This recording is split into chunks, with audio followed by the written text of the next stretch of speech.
নতুন বছরের শুরুতে শুক্রের গোচর ভাগ্য সুপ্রসন্ন হবে কোন কোন রাশির, চলুন তাহলে দেখে নিই এই অনুষ্ঠানের মাধ্যমে।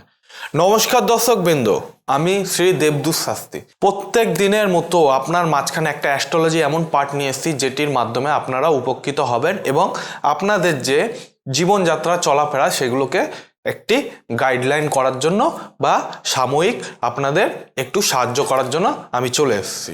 দেখুন, 2026 সাল আসতে চলেছে। প্রথমত জানাই হ্যাপি নিউ ইয়ার আপনাদের। ঠিক আছে, আমাদের ডিসেম্বর মাস চলে যাবে আর কটা দিনের ব্যাপার।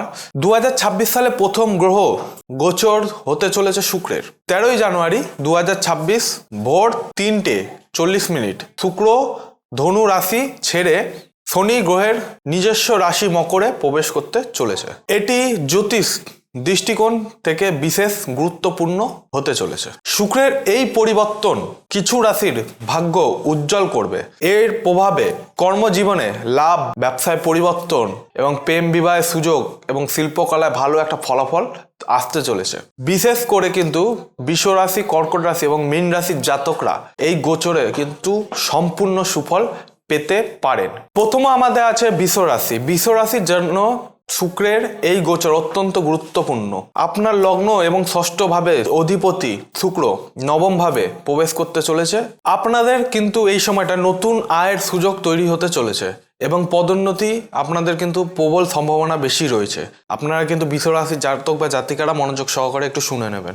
আপনার দক্ষতা ও পরিশ্রম প্রশংসিত হবে, যা কর্মজীবনে উন্নতির পথ সুগম করবে। ঠিক আছে, এবং সহকর্মীদের পূর্ণ সমর্থনের সম্মান পাবে। এই সময় কিন্তু বৃষ রাশির জাতকরা স্বাভাবিক সফলতা ও নতুন সুযোগ লাভ করতে চলেছেন। আমাদের দ্বিতীয় রাশি হতে চলেছে কর্কট রাশি। কর্কট রাশির জাতক বা জাতিকারা শুক্রের গোচর কিন্তু আপনাদের আনন্দদায়ক হবে এবং সপ্তমভাবে শুক্রের অবস্থানের ফলে ভাগ্য বৃদ্ধি পাবে। স্বাস্থ্য সমস্যা থেকে কিন্তু আপনারা মুক্তি পাবেন এবং ঋণ থেকে কিন্তু স্বস্তি পাবেন এবং মানসিক শক্তির কিন্তু উন্নতি হবে এবং ভ্রমণের যোগ কিন্তু তৈরি হতে চলেছে আপনাদের। কর্মজীবনে নেওয়া গুরুত্বপূর্ণ কিছু সিদ্ধান্তগুলো ইতিবাচক পরিবর্তন আনবে এবং আটকে থাকা কোনো কাজ দ্রুত গতিতে কিন্তু আপনার এগিয়ে চলবে এবং চাকরিতে পদোন্নতির সম্ভাবনা রয়েছে, যা আপনার মনে কিন্তু প্রসন্নতা বয়ে আনবে।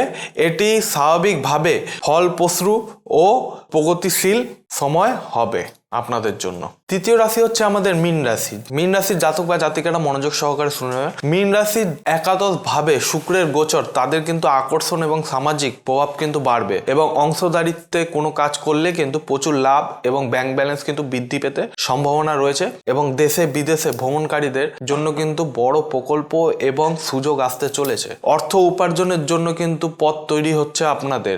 নতুন কাজের জন্য শুরুর ক্ষেত্রে আপনি কিন্তু সফল হবেন।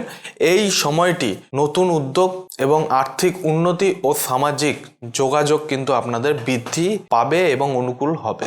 এই তিনটে রাশি জাতক বা জাতিকারা যারা রয়েছেন তাদের জন্য আমি এই জিনিসটা বলে দিলাম। নতুন বছরের শুরুতেই শুক্রের গোচরের জন্য কিন্তু আপনাদের ভাগ্যে একটা সুপ্রসন্ন হবে এবং কোন কোন রাশি ভাগ্যের এই পরিবর্তন পাবে, তিনটে রাশি তাদের আমি বলে দিলাম। আর বাকি যে রাশিগুলো রয়েছে তারা কিছু না কিছু প্রভাব এর থেকে অবশ্যই পাবে, কিন্তু মনোবল ভাঙবেন না। যেগুলো বলে দিলাম যে তিনটে রাশি, তারা অবশ্যই এই জিনিসগুলোকে আপনারা একটু দেখে নেবেন। আর কোনো রকম সমস্যা হলে ফোনের মাধ্যমে আমার সঙ্গে যোগাযোগ করতে পারেন, অথবা কোনো রকম যদি আপনাদের আমার সঙ্গে দেখা করার দরকার থাকে চেম্বারে অ্যাড্রেস দেওয়া আছে, সরাসরি আমার চেম্বারে এসে আপনারা যোগাযোগ করতে পারেন। আজকের অনুষ্ঠানে এই পর্যন্ত দর্শক বন্ধুরা, পরবর্তী অনুষ্ঠানে আবার নতুনভাবে আপনাদের মাঝে দেখা হবে।